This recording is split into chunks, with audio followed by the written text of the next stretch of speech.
Pankaj, six states are going to bypolls today. And, in one of that constituency I've been following, I find it very difficult to understand whether it's a friendly match that's going on or whether it's not a friendly match that's in fact going on. So it's become quite a situation for me to also understand as to, what is happening in these bypolls. Because in certain places, it's like the alliance partners are yet to understand what the ground realities are. So I'll just tell you the, the 7 seats where, the 6 seats where, the 6 states and the seats where, this bypolls are happening.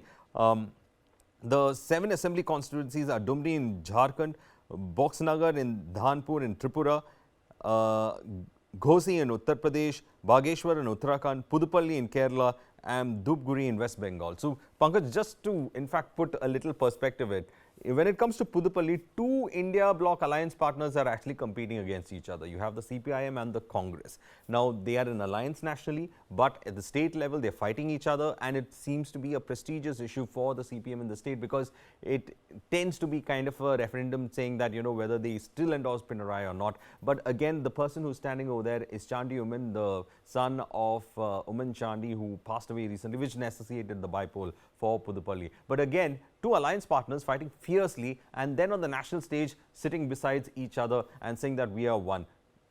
Little difficult to understand what's happening, isn't it? Yes, absolutely. See, this is a very, critical case, and not that the India bloc had not factored this in, because earlier also we saw in the meeting in Mumbai how the India bloc decided on the seat sharing concept. And it was also understood that there would be certain points, sticking points, where 2 candidates from 2 different parties would be vying against each other, thus, in a way, putting the India alliance, on a collision track.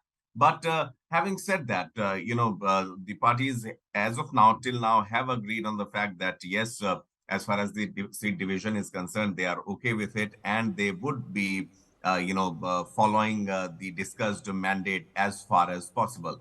Now, the point is, as far as these bypolls are concerned, it remains to be seen how the outcomes pan out and the reactions after that, because that is something, with the taste of power, with the taste of even 1 seat, coming in their kitty, how would they react remains to be seen. And that's that would be the given factor where the BJP would also pounce upon if it tastes a victory, or if it tastes some sort of defeat, what kind of reactions come in. That would be interesting to see. Well, even I was thinking about the same thing, because if it was a complete kind of a victory that the BJP could taste in some of these seats, then they would say that, the people have rejected the India bloc's anti-Hindu stand. So they would be in fact factoring in that India bloc is going to be the anti-Hindu kind of political grouping, and therefore they would try to put that image on that particular aspect. So actually, you said, I think we'll have to wait and watch.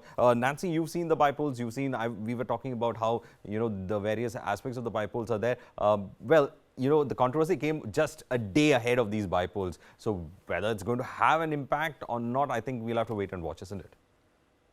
So definitely it's going to be an interesting, thing to watch, because we might see a not so united front of the India bloc. Because I think in Kerala, like in Puthuppally and in Dhupguri, the alliance is going against each other. So I want to see like what happens when they're facing each other, and like how are they going to decide on it? Seat sharing and everything. They're passing every barricade one by one, and they're like, no, we are united, no, we are united. But I really want to see now, like it's bypolls. You are contesting against each other. How are you going to put a united front at this point? And they have put a strong united front. I think India bloc is together also. It was very good to see. It was a revival of democracy to see enthusiastic opposition. So I think it would be an interesting thing to see that what happens in the bypolls when they are against each other. Like how are they going to, pass this up and, pass this barricade of, going against each other finally, because now there's no way, there's no other opposition. It's within the bloc. So it would be an interesting fight to see, the not united front of the India bloc. Well, let's see how these bypolls in fact pan out. The voting has started. People have been coming in to all these polling booths in these 7 constituencies where the polling is taking place. And of course, all eyes are on it because it's an election that's happened just after this controversy had erupted as such.